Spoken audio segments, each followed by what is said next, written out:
a lot of our business is built on personal relationships. We have to build unique trust and relationships with people across the industry. I think you learn a lot from trying and failing things. And so I've always just found that you just do what you want to do. And if you fail, you fail. But if you're successful, everyone will be willing to jump on the bandwagon. My biggest fear is building a shitty culture. In this episode, I'm talking to Andrew Batey, founder and co-CEO of Beatdapp.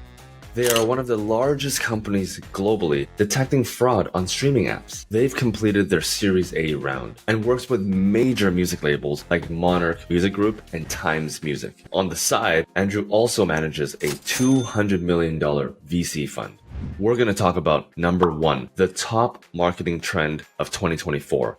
Offline events. There's been a continual decline in online event engagement. So Andrew's going to share with us some awesome tips on how to create epic offline events. Number two, we're going to talk about how to raise money from VCs right now and the common lies that founders tell to VCs. There's two of them. And if you're a founder, you're going to want to avoid these mistakes. And number three, we're going to try to figure out things like how he structures his $200 million VC fund and other personal things like how he keeps organized, how much he travels a lot, and his greatest fear, his number one greatest fear as the CEO. And every time he can't answer a question, we both have to take a shot of hot sauce from our sponsors, Mac Hot Sauce. Wish me luck, Martians. I hope you enjoy this one.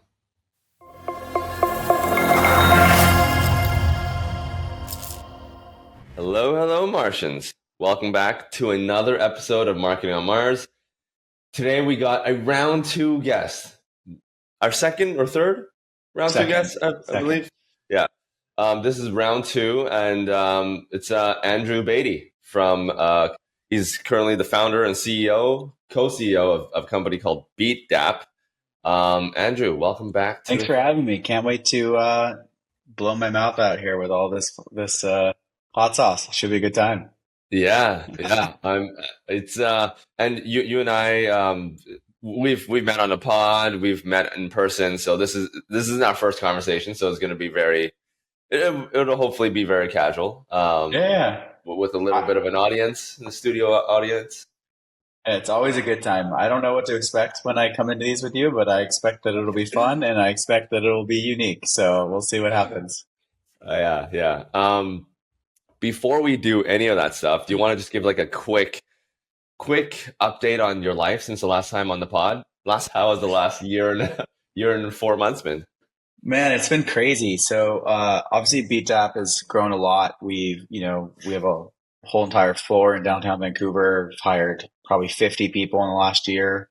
Wow. 50 out of the Vancouver office. It's been a lot, including HR challenges and just the normal things that come with being a founder, scaling a company. Luckily, I'm a 5-time founder for people who didn't hear the last podcast. So kind of done this before, but it's always still hard no matter what. And that's kind of the fun of it. And then personally, we had another kid 2 months ago, so it's been kind of crazy, and decided to take some family time. So you're catching me right before I go on vacation. We rented a house in Greece for 2 months, and we're just going to live that Greek life, like a lot of Greek salads and that Greek life. Yeah, not the one in the not my old Greek life, but the new Greek life. The new Greek life.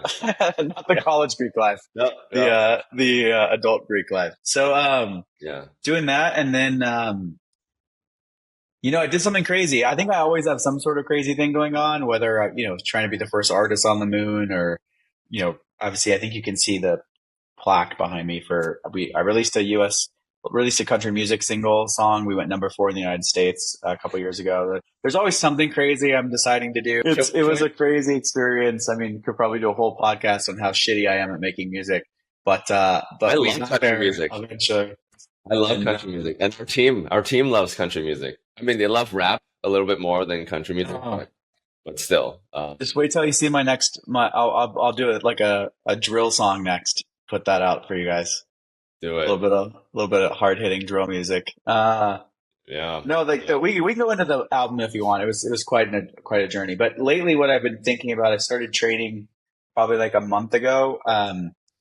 I decided to fight for Karate Combat, which is like a fighting league, which is Dude, it's broadcast in 100 countries. So I got to drop 45 that's pounds to crazy. make weight, and so I've been training like crazy the last month or so, and I have about 6 or 7 months, and then my plan is to roll in and fight there. So already talked to the league organizers, got everything kind of going. Just depends how fast I can make weight, and then Mm, just sort of going for that. So that'll be the new thing. I'll probably get knocked out on national television, but it'll be fun, and that's that's part of the insane. experience. Like why not push yourself? So many things to talk about. We're gonna dive into all that. We're gonna dive into all that, and also Beatdapp. We want to hear everything that's going on. But first, we're gonna start off the show as you know. When you come to my house, we do we do a shot of hot sauce when we start off. We actually have our sponsor today, Mach One, and Mach Hot Sauce. They sent us three different hot sauce, and I think Andrew, you also have all three, right? I do. They sent me Mach 1, 2, and 3. Let's see And if I can get three. these logos in here into the.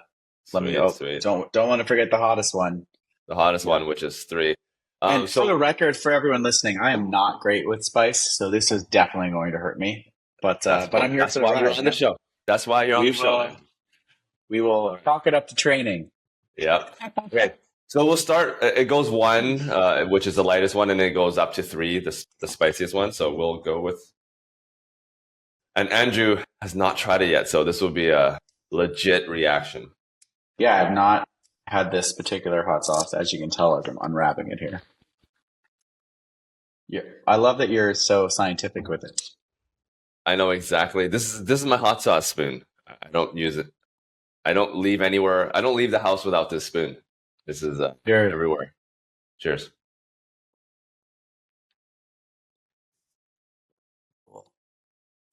It's well, spicy. harder than good. Yeah, it does kick you in the face. Yeah, It does kick you in the face. It actually is pretty freaking. It actually is pretty freaking spicy. I don't know if it's normal for your fingers to tingle. No, it's not. It's not. I don't think it's a normal. It's not a something that we all feel on a regular day. Wow, Ooh. it's it has a smoky flavor to it. Actually, I kind of like that. If it wasn't like a whole mouthful, I probably would have enjoyed it Yeah. more. So on the next one, we're gonna go up to Mach 2, and just maybe a little less. It will still kick you in the face. Just do Yeah. do a little less. I'm just gonna preemptively start opening these bottles here. For everyone listening, I have not actually opened any of these, so this is genuine reaction here.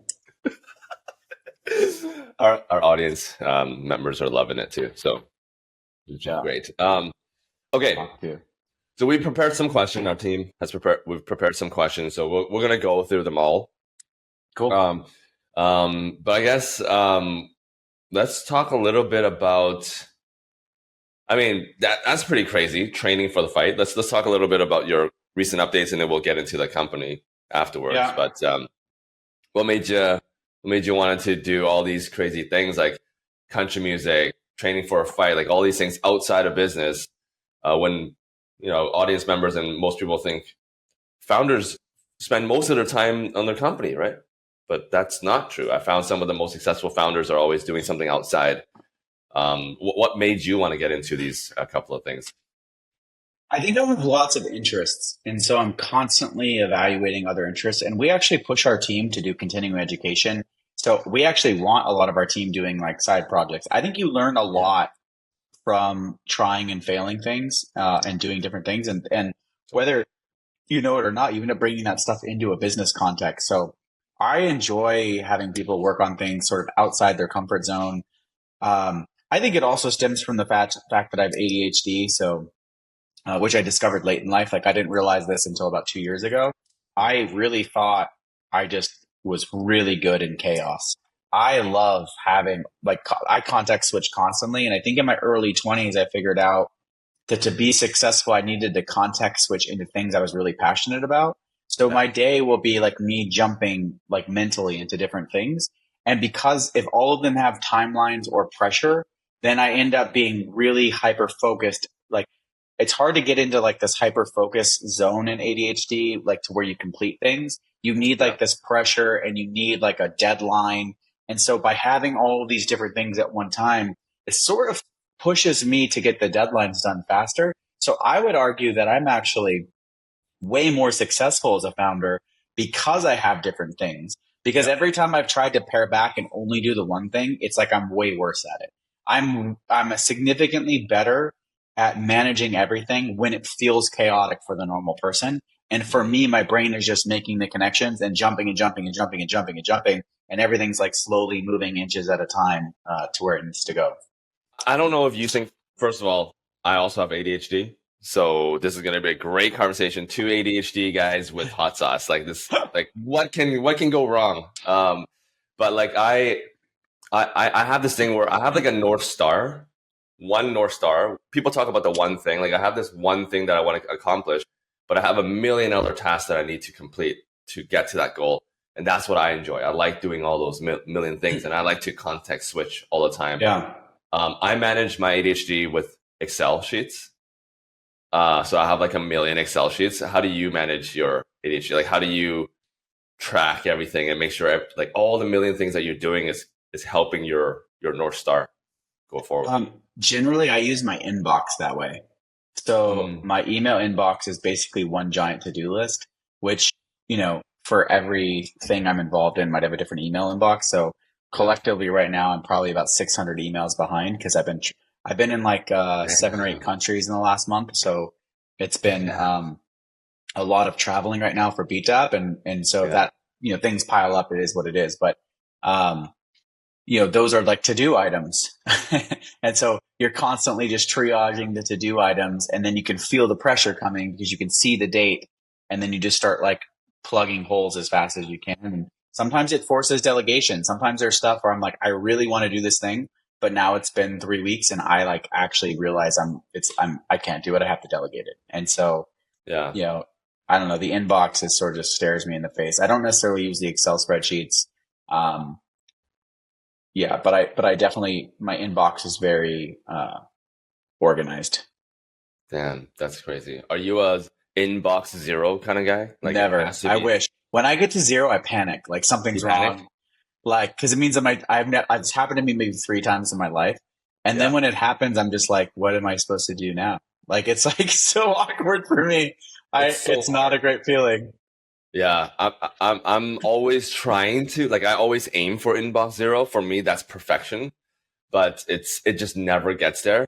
But I try to keep it close. Like I try to hover around on an average day. I try to hover around 40 to 50. Yeah. If I can keep it under 50, that's like what I'm hoping for. Exactly. I don't want to have to paginate through because then I forget it exists. Like I can't come back. It's hard to come back from that. Yeah. And if it's over 50, like how long is it going to take to read those 50? Like I know it's going to take weeks, and I don't want to put someone on hold for a week, but for 50, I can put someone on hold for 2 days, 1 or 2 days. I wish mine was 1 or 2 days. You'll get there. I have stuff that's like, someone wanted to like give me money the other day, like $500,000, and I just replied like a month late. Was like, hey, sorry. I'll take their money now. I'll take your money now. Things have been busy, but if you would still want to give us money, I'm happy to talk about it. But my bad. Yeah, that's crazy. We saw that. Our friend I've actually, I mean, you and I talked about it, your ADHD, but I was curious, like you meet a lot of founders. You also have like a VC fund, don't you? Yeah, I invest a lot in founders. I think we have maybe close to 200 investments now across 14 different vehicles. So I like to be the most clandestine VC you've ever met. So you don't know I exist, and then I write you a check and you're like, what the fuck? I'm not on the website. It's not on my LinkedIn. You'll never see me posting a congratulations post about how excited I am or giving you life advice. But I think founders call me, the real founders know who I am, and the real VC funds know like who we are. So, they're excited to work with us. And we saw 7,000 companies last year as an example. So pretty good grasp of what's out there.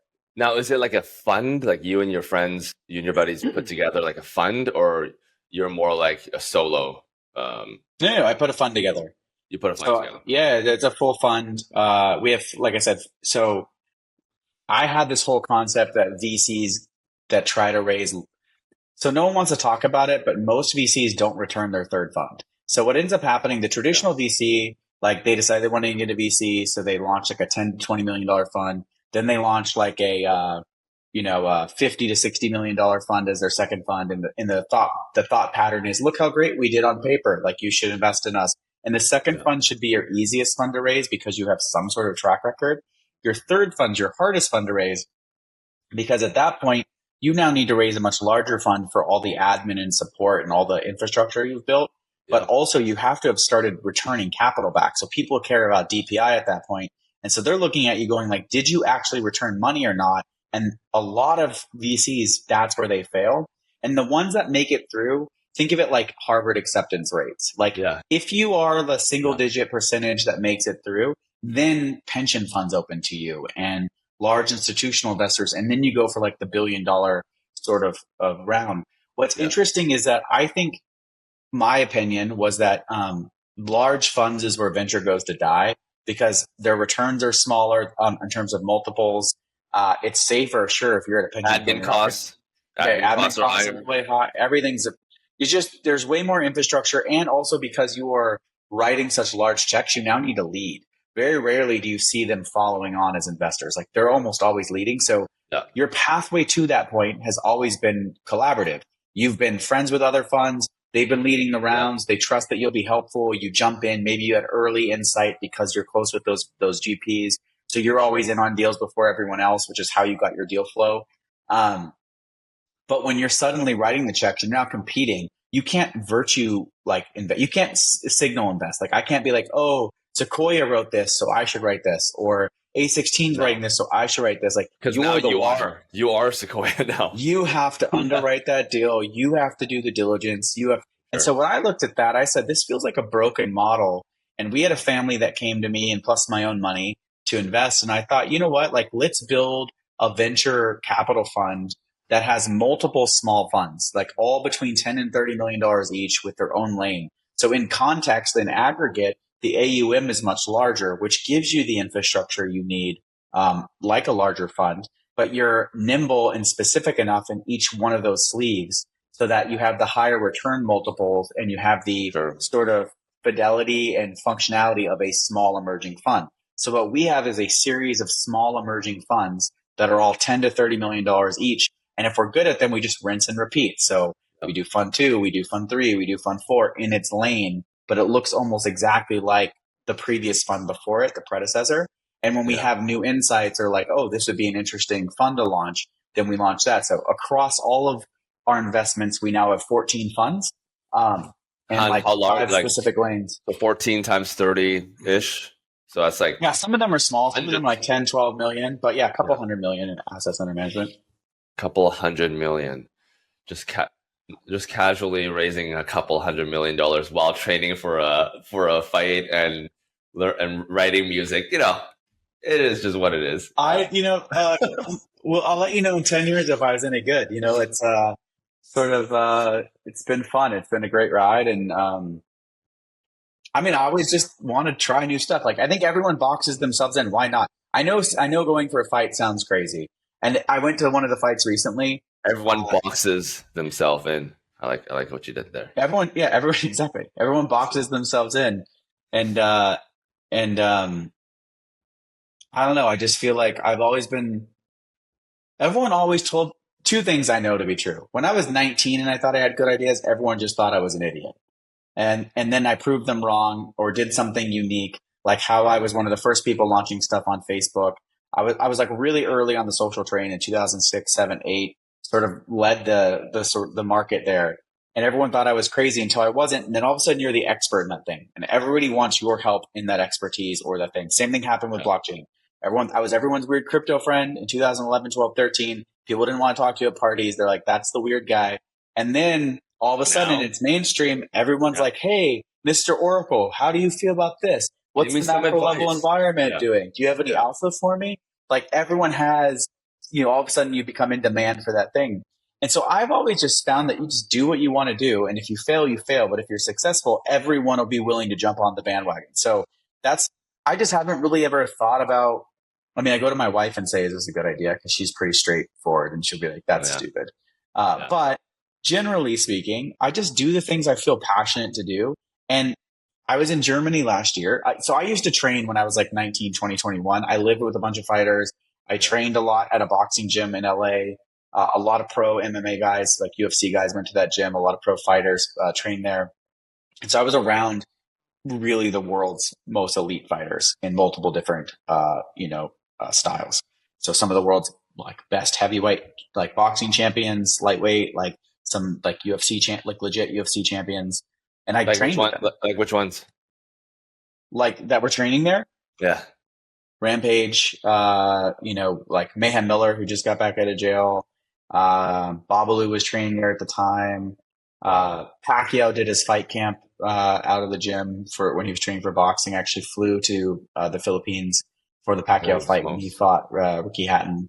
We did a Yeah. bunch of events out there, and so I trained with all these guys, and I felt there's two things or a couple things I knew to be true there. One, I love training and I was probably better than most people at fighting. I really felt like I wasn't a schlub. Like I actually was Hmm. pretty decent, but I was never going to be a pro. Like the thing is when you're with pros, you know if you're it or not. Like you can Yeah. you step into the ring and you're like, I'm going to get manhandled here. And I'll never forget I was boxing. I was like doing some training with this guy named Daniel Pewter. At the time, I think he was 28-0. And I caught him with this rib kick, and I swear his eyes turned red. Like I swear a flip switched, and I knew I was Wow. instantly fucked. And he kicked me Oh. so hard it like tore my meniscus on. Like I had to get carried out of the ring, and ended up having knee surgery. And there's like this thing, this like ability that they have to just go red and like go. And I was always more measured, I think. And I just knew I didn't have that it factor, but I knew I was pretty decent. But I always regretted, I think that kick changed a lot of things for me because I had been kind of on the fence, like, could I be good? Could I not be good? And I just decided it wasn't my path and moved on. And I think one regret I always had was that I just never tested myself. I never actually tested myself to see like what would happen if it was real. Yeah. Obviously it's not fair. He was like 100 pounds bigger than me. We weren't in the right weight classes. Like there's a lot of reasons I could justify why something like that would happen. Ultimately, my technique was shit and I shouldn't have planted my foot like I did. And that's what happened. But what I'm saying is I always regretted not trying at least and like really giving it my like just once, just see if I can do it. So fast forward 20 years and one of the companies we invested in was Karate Combat. And they're like one of the biggest leagues blowing up right now. Like Joe Rogan just Mm. came to the event. The Rock did a promo video recently and said like, so excited. If you guys ever want me to come fight there, I'm down. Bass Rutten, the main co-host is GSP, George St. Pierre, a great Yeah, Canadian icon. for So sure. you have all these amazing fighters that are going there, and the main thing is it's like Kumite. It's in this pit. The founders spent millions and millions of dollars building this camera infrastructure. So when you watch the fight with your Oculus glasses, you feel like you are in the fight. You feel like you're watching Mortal Kombat, Mm. and like you just happen to be present with these two fighters. There's no grappling, so it's all stand up. So you don't have to worry about being the best at jujitsu, which can take decades to train for if you really want to be amazing and proficient. And so it's kind of one of these interesting things where they started suddenly this influencer fight league, like below it, where they were allowing crypto influencers and fund managers to call each other out and actually come fight on the card as a pro. And so I called out this other VC out of Singapore, and I specifically it's going to be a tough fight. He's probably like 6'5". He's the former all natural bodybuilding champion, I think, of the world. He used to press like 400. He's jacked, but he's never fought. So my thing is like I think yeah he's bigger than me. He's got reach on me, but like if I could get back to even a quarter of what I was before, I think I can just outfight him. Yeah. And I have a game plan for it, and there'll be a bunch of promo videos and shit once I'm in shape and all that Ooh. kind of stuff. So All right. I'm going all in. There's content teams involved. There's, like it's going to be a real fight. And I think my guess is we end up in Abu Dhabi is where we're going to end up fighting. Uh, it'll broadcast to 100 countries and I might get knocked out in front of everybody, but it'll be a fun ride. You know what? We should take a shot just for that. Um, Next up, we'll hot go one. up to like yeah, Mach 2. This will be our version of a cheers. And yeah, as soon as when is that fight happening? We have to pick a date. It depends on when they're doing the influencer league stuff. Right now, it's scheduled for December, but it could move to January. I'm just focused on getting into a weight range right now that makes sense, Yeah. um, and then I'll proceed accordingly Oh, with a fight camp. What'd you do? okay. I poured way too much, but It's not even the full spoon, so now I know I should definitely not do as much as I was planning on chug right now. no, definitely don't do that. Um, okay, Cheers. cheers.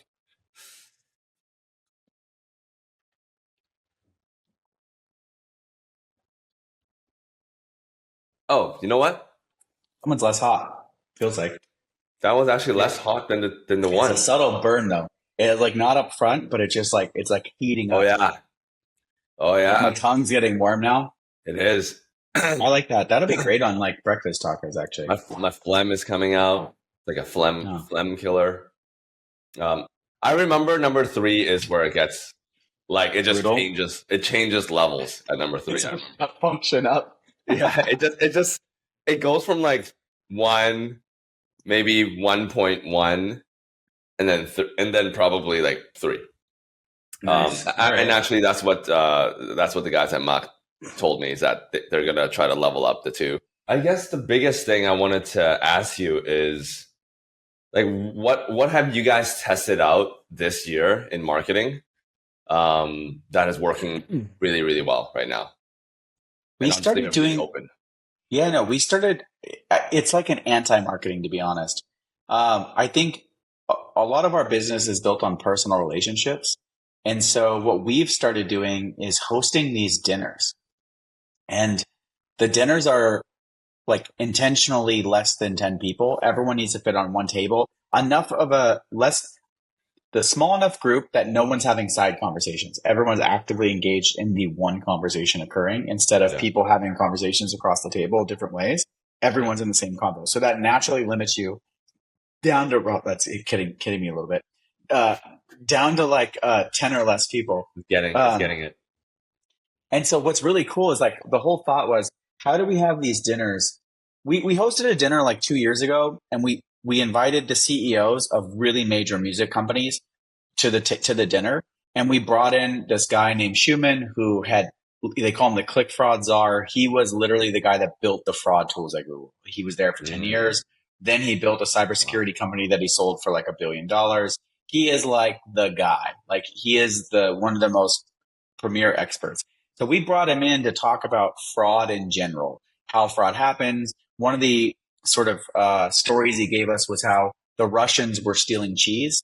What they were doing is they were stealing your, yeah, it's crazy. But you know, when you have like your loyalty points at the grocery store and they like just rack up and everyone ever uses the points, they were hacking those, consolidating and stealing all the points and buying rounds of cheese directly from the grocery store chains. So imagine you buy like a Wow. $50,000 thing of Parmesan and then you ship it. And there's actually these cheese banks all through Europe because cheese was the original storage of wealth Cheese for like banks? centuries. So you can just Cheese drop bank off your cheese?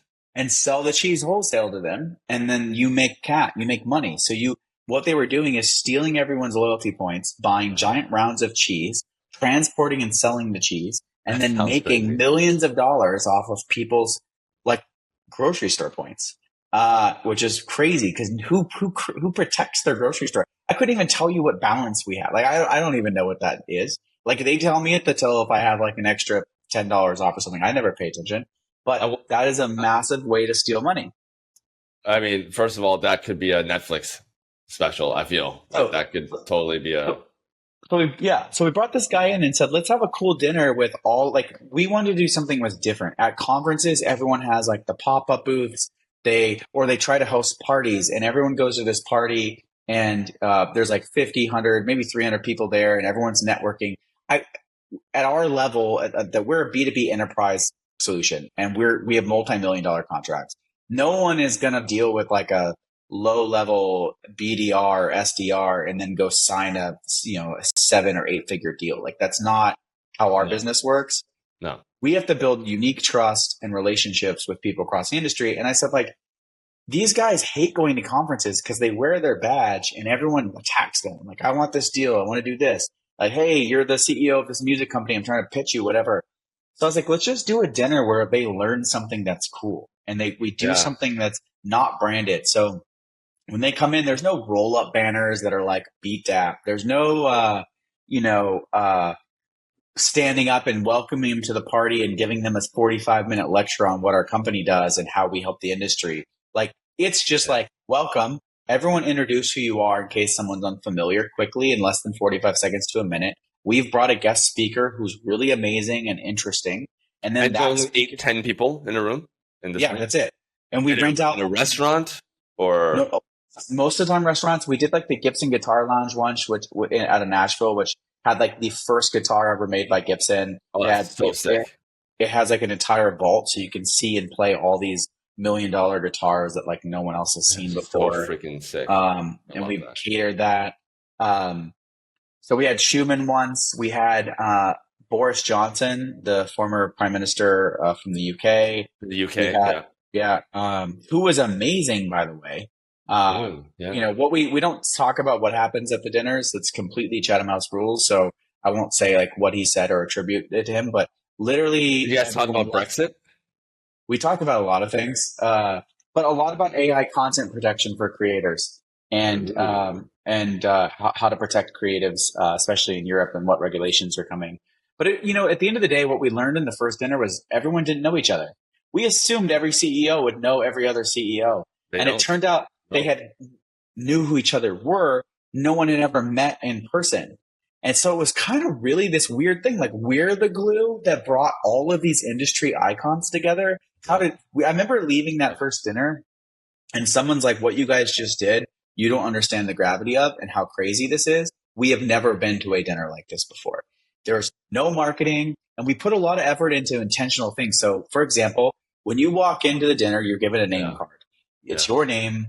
And we literally have like all of these amazing gifts around the location that we hand curate. So for example, we have like Johnny Cash's one of his very first checks, where he got paid for his music. We had this really dope jacket, which was like a Shania, or no, I had a Nashville jacket from 1990, like a vintage, like legitimate, like authentic jacket. We had a Chet Oh, Atkins like album that was jammed into a Dumbo sleeve that was given to him as a joke, but it was actually like, and then he signed it. We have like wow. really crazy song lyrics that were like from a writer session to really famous songs that we would know. We curate the coolest gifts. And what you do is you go and you put your name card. If you're the first one at the party, you get your You first get it. You dibs get to take. You get to take the first dibs on the and gift. you put your name on something and you walk out and like as we're having dinner, our event That's so coordinators are cool. quietly packaging it into a nice package for you and you leave with a gift bag with a very intentional gift that is incredible, along with probably one of the best conversations you've ever had. Zero branding, zero marketing, zero expectation. You come for a dinner and a great conversation, and that is it. Like, That's we it. are not hard selling you anything. We're not Yeah, following up, trying to pitch you anything. We'll catch you when we catch you. That's not the point of this dinner. for And sure. what's happened over For the sure. last year of doing these is people hit us up, literally these industry icons, people that are like the power list of music will be When's like, the hey, next event? are When's the you next doing one? a dinner? I'm going to LA. Are you doing a dinner in LA? Like, we've become the thing that you want to go to, So that you sick. reach out to find out if like, is there a dinner happening? Because I haven't heard anything and I don't know if I've made the cut. And I need to know if I can get, because we only let one person from each company and we only have up to 10 people. And if it's myself and my co-founder and a speaker, that means we have 7 spots. And like, these things are crazy. And the people we have are of that same caliber of really amazing. We had a CIA undercover operative who spent time undercover with Russian click farms come in and talk about this is how they manipulate two-factor Crazy. authentication, reCAPTCHA. This is how we would beat, different, two-factor authentication systems. And he had like all of these cool photos he'd taken and things that he'd done that he was showing. Like, you'll never see that anywhere publicly. And like, those are the things that happen at this dinner. and you leave and you're just like, man, that was the coolest thing I've been to. Dude, And I'm so lucky to have been invited. first of all, you should add my spoon to the collection, my hot sauce spoon to the collection of the gifts. Just have a random spoon with a smidge of hot sauce on it. This is one of the gifts that you can get. And the second, I was joking, obviously, but second of all, I've been hosting parties as well, and so I'm in the art of like party mode. Like, how do you throw the best parties? Because no one throws parties like this. Like, to your point, nobody does this. When everyone thinks about hosting an event, the first thing they think about is, well, how am I going to sell what I'm going to sell to this group of people? And it's like, that's not the way you should do it. Too many people think that way, which is why conferences are so big. Everyone just wants to throw 1,000-person conference or a 2,000-person conference, which I totally agree with you. Like, I never go. I mean, I'm glad the conferences are there because we typically pair our dinner around a conference because we know senior execs will be around, but they're not like going to the mixer for people. Like, they might if their company's hosting something, but this is something that is like so white glove and high touch. Yeah. In many cases, we are renting a Michelin star restaurant out entirely. Like, there is no one else in this restaurant except for our table. It is a completely private conversation, completely curated dinner menu. Everyone who sits down it'll have their name on the dinner. Like, it'll have a calligraphy dinner menu specific to them. It is so intentional and so specific, but zero sales pitch. You are not being sold on this, and you might never come back. Like, we've had almost different guests at every single one of these. Yeah. And what's like, I would love to have them back, but at the same time, we're trying. They're the busiest people as well. Like, they are, and we do them all over the world, so they might not be at the next one. Like, we did one like Singapore, London, New York, Nashville, Los Angeles. We do them all over the place, and so we probably do 6 to 8 of these a year, and we put a lot of effort into making them. My favorite is the gifts. This last one, someone left with a signed guitar from Run DMC, which was like pretty sick. Yeah, here it is. Here it is. You want this? You want this, Andrew? You want this spoon? Do you want this? You want the smoke? Let's go. Are we gonna go? We're gonna go to number 3. Let's do it. I'm calling you out. Oh my god! I want to see a full spoon. No more of these like tiny spoons. I got called out, folks. Yeah, this wasn't gonna be bad. Like, I tried it. Oh my goodness! I have not tried it, so I'm the color looks. I mean, that's pretty. That's pretty full. I mean, that's pretty. No, the audience is saying that's too small. You've got to add more in there. Story of my life. That's too small. Oh shoot! Oh my god! This is. Bottoms up, buddy. I don't know, man. This is not a. All right. Ready? Cheers. Go through this together.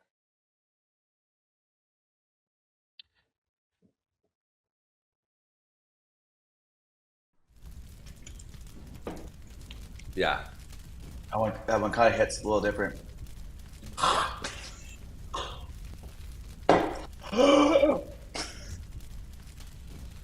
Oh my gosh, I'm starting to sweat.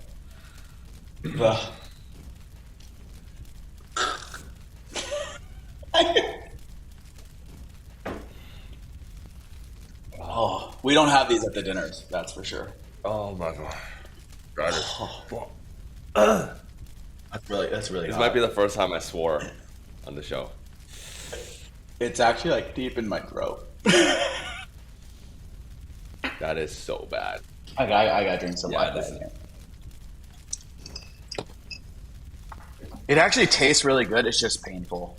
Yeah, that's so bad. Like, shout out to Mock Hot Sauces. Fuck, I can't even talk. The air going over my tongue. Why did we do this? It's really good. Yeah, it is good.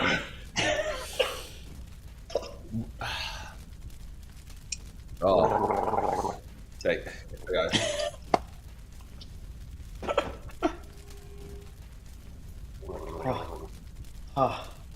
I feel like I'm having a baby. Oh. Gotta breathe. Oh, careful when you say that. We might get canceled. Mm. That is. Oh my god. I think you and I would be so much fun at parties, but we just like would regret it the next day.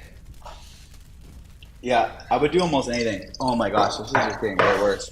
This is, yeah, it's bad. It's pretty hot. The audience said this has been the best shot in a while. I think. My lips are on fire. It's like traveling. It's like going past where it should go. It's like on the outside of my face now. Oh my gosh. That is, It hurts to that breathe. definitely has been the I can't breathe. spiciest hot sauce that we've had on the show since Oh my god. since Erica from Personify Health. I think that was the last one. She forced me to take Carolina Reaper, but it was only a little bit. But this one, This one's like staying with me though. It's not going. It's just burnt. My whole throat's on fire right now. Any air that travels over the surface feels like it just gets worse. It's like, honestly, it feels like pepper spray. Like pepper spray in my mouth. it's already been 40 minutes on the pod. We've been struggling for 10 minutes, guys. Okay, we're just gonna go through this. We're gonna go through this really fast. Rapid fire, okay? We're gonna go rapid fire.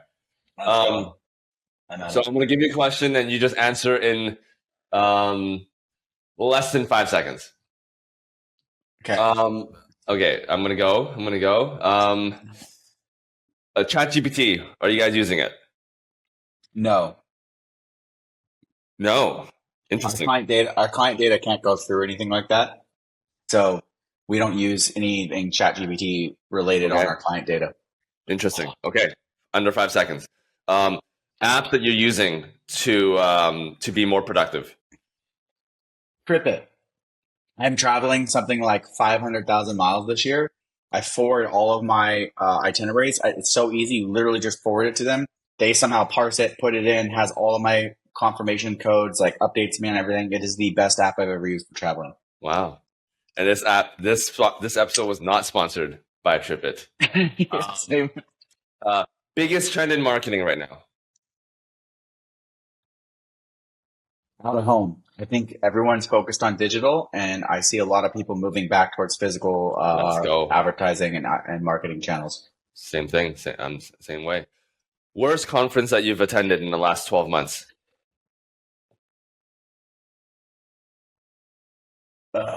He's gonna answer.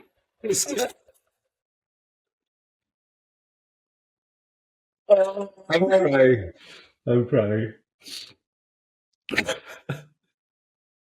People are going to hate me, but Consensus in Austin, Texas. Woo! I've heard the same I feel like no one goes to the actual conference. All the side events are All the side- bangers, Yeah. and no one actually goes. You go into the conference and it's like dead. If someone asked me to speak there, I would just say no. Like I wouldn't even want, like that would be a waste of my time. But I love going there because everyone's there, but no one's actually going into the conference. Yeah. Uh, what's the most common lie? Because we all white lie a little bit in business here and there. What's the most common white lie that you hear people give you, and you can From founders, the two most common lies I see right off the bat are their revenue projection numbers. Like, oh, we're definitely going to hit this, and I'm like, great, show me the contracts for that, and they never have it's always bullshit. Nobody. Or they'll confuse intentionally GMV with their revenue. I'm like, those aren't the same things. Like your revenue is actually 10% of that, so you can't tell me that you're doing $2 million in revenue. You're doing $200,000 in revenue. You are not a Series A company. So I think like getting them to, and I know they know better. Like in most cases, they're just trying to like, is it like, we're going to find out, just be honest. Like that's bullshit. Yeah. And the other white lie is normally who's investing. Oh, this, Sequoia is definitely in. Like the one I see a lot is like, I hate to use Sequoia all the time, but I always see like a Sequoia, like, oh, Sequoia or Kleiner Perkins or somebody's in on this round. And then it turns out that it's like a scout from one of the scout funds who's in, It's not actually the fund, The but fund. they're using the fund name to try and drive the rest of the fundraising. And I'm like, if Kleiner Perkins is putting in a $25,000 check, they're doing some wrong stuff. Like that's not Kleiner Perkins, Yeah, you they're know, not doing 25K. or they'll be like, oh, Sequoia's invested, and you're like, but it's actually it's like a partner or an associate at Sequoia who is personally investing outside the fund. Like you can't draw the line. So I see like a lot of lies around who's running rounds and who's involved, and then what their revenue numbers are. Yeah, dude, my stomach hurts. You're It's working its way down. I'm just glad my mouth's less burned. Almost just choked my eyes. we might have to call this I'm meeting. keeping the ice in my mouth just to like keep it cool. It's It's so like I smart. need to constantly cool my mouth down right now. So smart. While we have Andrew half not in his world because of the hot sauce, gonna throw another one at you. The curveball question. I just got this haircut yesterday. What would you give it out of 10? Turn. Let me see the back. Oh man, you gotta work on that fade. I'd call it a 6. Oh, damn. You know what? I'm just trying this. I'm trying this new barber. I'm not gonna give the name, of course, but near my place, and Her name's Kelly, and her address is 1612. No, I'm just testing it out, and my team wouldn't tell me the truth. They would just say, "Oh, looks good, looks great." Half the team didn't even notice. So yeah, so The front looks good. When you go to the side, the fade doesn't look perfectly even. It you Yeah. can see where they've done 2 lines, at least on the yeah, Zoom. You've got like one here and then stop. They should have blended your fade down. we're gonna tag the hair salon. Give me some money back. All right. I like this rapid fire stuff because otherwise you and I will just talk forever on a certain topic. So, okay, we're going to go rapid fire again, but this time we're going to do, we're just going to keep going. No way. Let's go. Prepared 6 more questions. These are For everyone listening, I didn't get any of these questions in advance. I have no idea what questions are coming. I'm just rolling with the punches. I don't even know these questions. So when I see it, I'm like, ooh, that's spicy. That's a spicy question. Right. First song that you would listen to in the morning, usually to pump you up. Lately, there's a band called Minute After Midnight that I absolutely love, and the song's Ghost. It's like an old, it's not old, it's a new band, but it's pop punk, so it's like, it makes me feel nostalgic. And I think pop punk's having a moment, so Minute After Midnight, Ghost. You got a rapid fire round. Emergency stress reliever. You're at 8 out of 10 stress level. What's your emergency stress relief? Go to the boxing gym. Ooh. Yeah. Your ritual before you go on stage, because you go on stage and you speak a lot. What's your ritual before you go on stage? I always get the freshest kicks I can. I actually plot out like which shoes I'm wearing at like different ones. So like, and I look at the weather to figure out like, because I only ever wear Nike like Jordan 1s, and so damn, Daniel.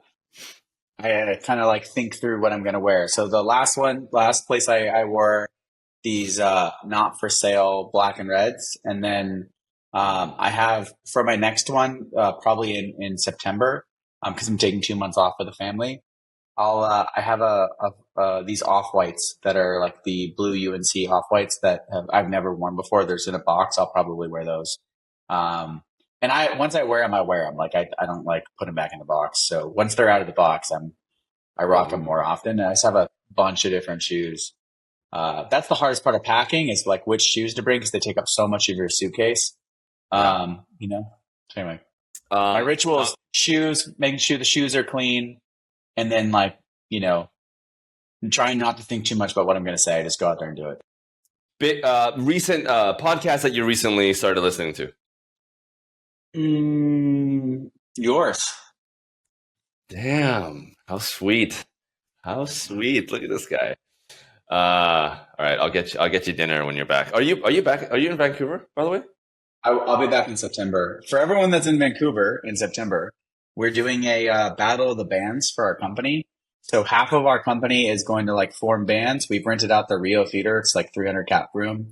and then we're going to have Yes. local bands, and there's a couple $1,000 cash prize for the winner. And it'll be like a Oh, free concert for everyone to come. And it's a straight, like, old school, like we might get some weird shit. I don't know what our company people are going to do, but we have a lot of former artists that were in weird ass genres. So I'm that expecting sounds some weird stuff to come out. damn. Yeah, damn. Our team just said take us. So maybe our team, maybe the Marketing on Mars team will show up. Maybe we will be part of it. Come on. Honestly, we have some musically talented people on our team. We might have to get Noe on the show at some point. She raps like nobody's Dude, business. I can hold a spot for you if you bring them. Let's go. She raps. Oh my god, she actually can rap. Like, oh my, I just can't even. We're gonna get Noe on at some point. Maybe even after this episode, we'll do a little sneak peek. Noe is really good rap. Your biggest fear as a CEO? Oh, it's getting so deep. Holy shit. I might need to No, take hot sauce for this. No. my biggest fear is building a shitty culture. So a culture where there's no, like, the thing I care most about is loyalty. And when I say loyalty, I mean, like, do you show up for family, like we call forced family outings? So do you show up for team events? Are Yeah. you talking shit around people at the office? Like, if I hear an employee talking trash about another employee, for me, that's an automatic dismissal thing. Like, Yeah. we are one cohesive unit. And, my co-founder once told me, which I think was very true, is like, once you verbalize something, you can't take it back. So like, you may think it, but the moment you start saying it out loud is the moment you really start like latching on to that concept. And so if Yeah. you don't like somebody and you physically say it, I think it becomes more natural. It gets worse. Like worse and worse and worse. So like you just shouldn't do it. Yeah. So I want a culture at our company where everyone feels like their opinions are valued. Even if we disagree and commit. But like, I don't want you, we value people to have courage to say something. We value, people not being scared to have their voices heard. And I just want a culture where everybody is not afraid to have friction, but ultimately that doesn't lead to sort of, little fiefdoms and stuff. Like we're all on the same team. So my biggest fear is building a culture that, becomes toxic later. And I've put a lot of effort into trying to make sure our culture is consistent. Yeah. Last question. Who do you like to work with more, Morgan or Poria? Who do I like to work with more? Yeah. I'm going to take a shot. They're both equal. Is that the rule still? Do I have to take a shot? Yeah. I'll do a shot with you. Are you doing the hottest one again? Yeah, but let's take it easy. We'll take it easier this time.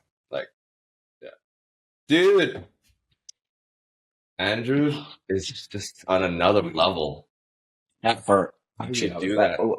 Okay, on that third one down, a lot came out.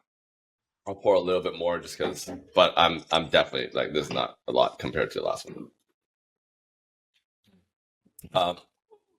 This is why we had to have Andrew back. He's a lot of fun in person too. When we're having a couple of beers, he's a lot of fun. Man, this has been a lot of fun. First of all, you can tell we're both ADHD. Because in the beginning, when it was not rapid fire, we just go off on so many different tangents. As soon as it's rapid fire, it's like the answers are like presidential, they're just so good. They're just like so proper, For me, this was super fun. Obviously, we talked a lot about all the side stuff that you're doing. We didn't get to give too much love to Beatdapp. So maybe before we sign off, what's something very cool that's upcoming for Beatdapp that people should, pay attention to, or some, aside from the battle of the bands, of course, which you're doing, we've already talked about. The thing that's cool about Beatdapp is I think we are not only the industry leader, but we've become the standard. So over the next 18 months, we will have, I think, 75 to 80% global market share. And so we are the company, and every artist in the world, whether they know it or not, made 21% more money last year because of us. We sit in the background and we remove out money that would have been paid to fraud, and that money gets then prorated back to all of the real artists. What's happening is like scammers and fraudsters load music onto streaming platforms. Then they steal your accounts. Like, you don't even realize your Spotify account's been stolen, and they use it to play 4 songs, or your Amazon, YouTube, whatever. There's hundreds of streaming services. So they load the music up.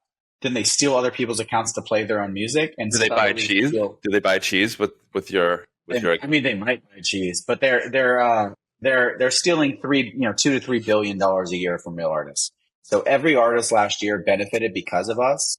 And I think that's what keeps us going. Like, it's one of the most impactful things I've ever done. Like, you can go build a text message service or a website building app. Like, what we do fundamentally changes people's lives, whether they know it or not. We are the ghost in the background, sort of just making sure everyone gets paid correctly. And to me, that's really cool because I love music. I've always loved music. And I love that when I meet an artist that we've helped them in some way, even though they might not know it. And so I, love to be, it took 6 years for us to get to this point, going, towards 7. And it's pretty cool. Like, we're a 6-year overnight success, but I feel like we're finally there.